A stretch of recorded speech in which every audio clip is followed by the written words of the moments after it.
to Around the Weird. Here's your host, the museum curator of the strange and unusual, Mr. Nothing. Thank you, mysterious voice, and welcome back to Around the Weird, a booktube channel where I talk about all the unusual and out of the ordinary literature that I have found in my travels. Today it is Thursday, so I wanted to talk about some poetry that I read because, of course, it's Poetry Thursday, and I wanted to revisit an author that I know personally. We went to the same college and we talk somewhat from time to time, and I've talked about her poetry on this channel before. So today I'll be talking about I will be talking about a poem that focuses on just mental exhaustion from being a part of history, I would say. And so I am referring to I Am Exhausted by Katherine Klingseis. An interesting note is that the book that I'm talking about, the poem, where the poem comes from, it doesn't have specific names for the poems. Like, the only thing connecting or providing a name is maybe a type of constellation that exists on the same poem. So maybe that's the name, but not every page has a constellation associated with it. So I don't really know what the poems are, so I'm just giving it the name of the first line, which might not necessarily make sense from time to time, but you go talk to Katherine about that. I've talked about Katherine on this channel before. She went to Iowa State University.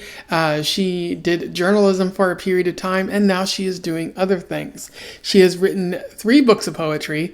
The first one being You, Me, Us, the second one being Flavors, and this one being Above and Beyond, a sort of celestial kind of theme to it.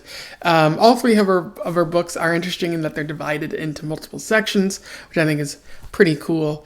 And all of her poems have unique sort of like themes to them based on how they're divided into sections. So when I made videos for poems from each one of those books, and I recommend you go check out those books because Katherine Klingseis is a pretty interesting writer in my opinion.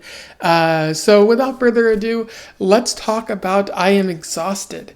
I will read it, do a little bit of an analysis, and we will move on from there. I am exhausted. I am exhausted, and I know what you will say. Me feeling this way is okay. That living is hard now, but I have this ache deep down now, this gnawing sense of guilt, and knowing the hands others have been dealt. All the doctors and nurses, the families with their empty purses. Who am I to say I am tired? All because of the twisted way my brain is wired. See, I cannot stop a train of thought, just like I cannot detangle the stomach knot. They tell me to turn off the TV, but then I fear what I cannot see. Or maybe I like watching the drama, but you say, no, that's not drama, that's trauma. And you don't have to justify a feeling caused by the trauma that you're seeing. If you are tired, then allow yourself to feel tired. I say, okay, then I feel exhausted. And so that was I Am Exhausted by Katherine Klingseis. Pretty straightforward poem. You can understand what she's getting at probably on the first read of it. It seems to me, though, that she's talking about having sort of maybe mental health issues or just feeling generally anxious during a very chaotic time in American history. How do you justify, speaking out and saying, hey, I feel exhausted, when there are so many people who have it a tiny bit worse than you, or even far worse, varying degrees of worseness. Because she notes this gnawing sense of guilt and knowing that the hand others have been dealt, all the doctors and nurses, the families with their empty purses, it goes on. And yeah, like, how do you complain when there's so many people who have it off worse? How do you draw attention to the fact that you are suffering a little bit? That's very hard to do, and I don't think that many people have quite figured it out. To be so empathetic that you just ignore everything that's going on with yourself. But I think it's also getting at the anxious anxiety that one feels watching TV and knowing that everything is going wrong and there's not a whole lot you can do to stop it, whether it be due to the pandemic that you can't stop because viruses grow out of control sometimes, or politicians who don't listen to people, or just anything like that where things are out of your hands. She said something a bit ago where she was talking about wanting to sort of turn her mind off to these sorts of things. Say like, oh, I can't control it, and therefore it shouldn't worry me as much. Like, not letting those kinds of things get to her. And I don't know if she's succeeded with doing that or not. This might have been she might have said all that while she was writing this, and maybe she hasn't found a way to really figure that out. I know I'm kind of stuck there right now too, where all of this stuff is going on and I want to respond to all of it, but I can't. And the only thing I can really do is turn my mind off. But I know if I do that, am I condoning all of this stuff that's happening to people who are suffering and people who are in need? And I know it isn't my responsibility to fix the world, but I live in the world, so I should at least try to do something.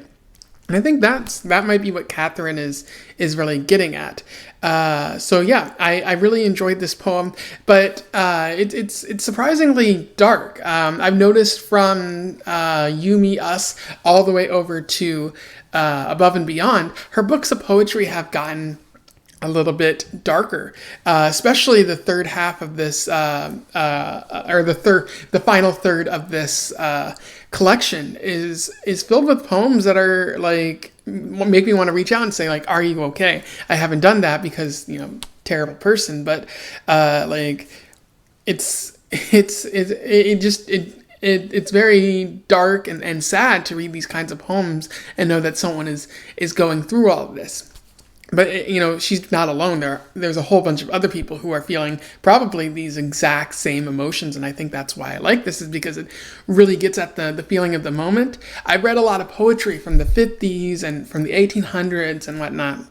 And, I just couldn't, a lot of the times I can't get into those poems because,